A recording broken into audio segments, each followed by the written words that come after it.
Tak berkutik, Iran tangkap mata-mata Mossad Israel.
Seorang tersangka mata-mata Zionis Israel ditangkap oleh Badan Keamanan Iran di Provinsi Barat Laut Ardabil, kata pihak berwenang setempat.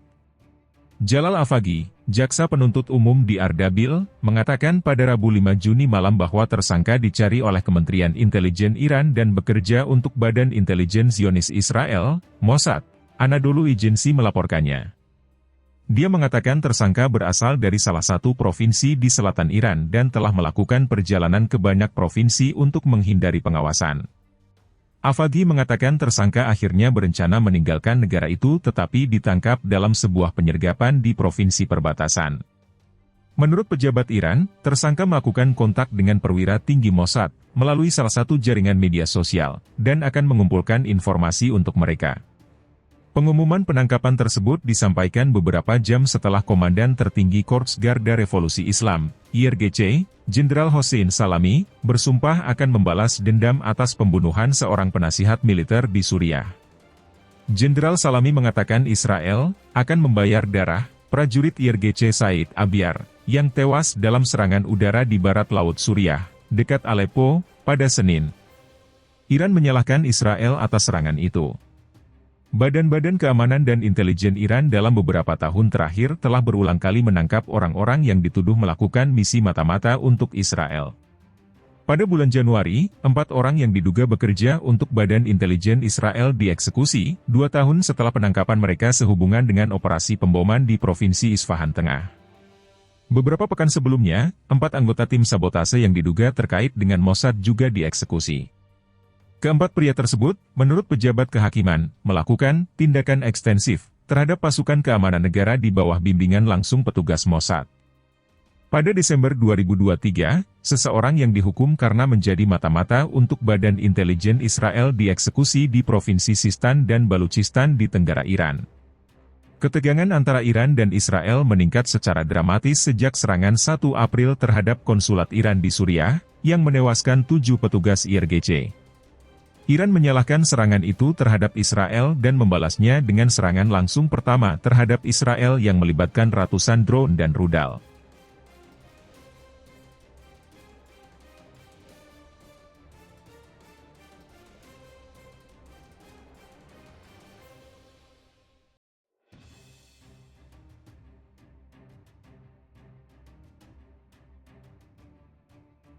Tentara Israel mundur pada Jumat, 31 Mei 2024, dari semua wilayah di jalur Gaza Utara setelah operasi militer selama 20 hari yang menargetkan kamp pengungsi Jabalia. Menurut Al Jazeera, pasukan penjajah Israel mundur dari kamp Jabalia, Tal Al-Za'atar, proyek Beit Lahia, Beit Hanoun, dan semua wilayah Gaza Utara, meninggalkan kerusakan yang mengerikan, khususnya di kamp Jabalia dan proyek Beit Lahia, akibat pemboman besar-besaran. Kerusakan tersebut juga terjadi di Rumah Sakit Al-Ada dan Kamal Adwan. Setelah penarikan pasukan Israel dari wilayah tersebut, beberapa jenazah warga Palestina ditemukan. Kantor berita Anadolu mengutip saksi mata yang mengatakan sejumlah jenazah ditemukan di jalan-jalan kamp Jabalia dan wilayah proyek Beit Lahia setelah pasukan Israel mundur. Penarikan pasukan Israel dari jalur Gaza Utara pada Jumat memperlihatkan kerusakan yang luas, termasuk pembakaran puluhan bangunan tempat tinggal dan kerusakan parah pada rumah dan infrastruktur, khususnya di kamp Jabalia, menurut Anadolu. Juru bicara pertahanan sipil Gaza, Mahmoud Basal, dikutip Al Jazeera mengatakan lebih dari 1.000 rumah hancur di kamp Jabalia. Tentara Israel tewas. Radio Angkatan Darat Israel melaporkan 10 tentara dari Divisi ke-98 tewas selama operasi 20 hari di Jabalia. Pasukan kolonial Israel menghadapi beberapa penyergapan selama penyerbuan mereka ke kamp tersebut, yang menyebabkan banyak korban di antara tentara mereka. Tentara Israel juga mengumumkan pada Jumat tewasnya 2 tentara, satu dari Brigade Bisalmah, di jalur Gaza Utara, dan yang lainnya dari Brigade Givati, di jalur Gaza Selatan. Selain itu, seorang perwira dari Brigade Givati terluka parah, sehingga jumlah total tentara yang terluka menjadi 15 prajurit dalam 24 jam terakhir. Genosida Gaza saat ini sedang diadili di Mahkamah Internasional atas tuduhan genosida terhadap warga Palestina. Israel telah melancarkan perang yang menghancurkan di Gaza sejak 7 Oktober. Menurut Kementerian Kesehatan Gaza, 36.224 warga Palestina telah tewas, dan 81.777 terluka dalam genosida yang dilakukan Israel di Gaza yang dimulai pada 7 Oktober. Selain itu, 11.000 orang tidak diketahui keberadaannya, diduga tewas di bawah reruntuhan rumah mereka di seluruh jalur Gaza. Organisasi Palestina dan internasional mengatakan mayoritas dari mereka yang tewas dan terluka adalah wanita dan anak-anak.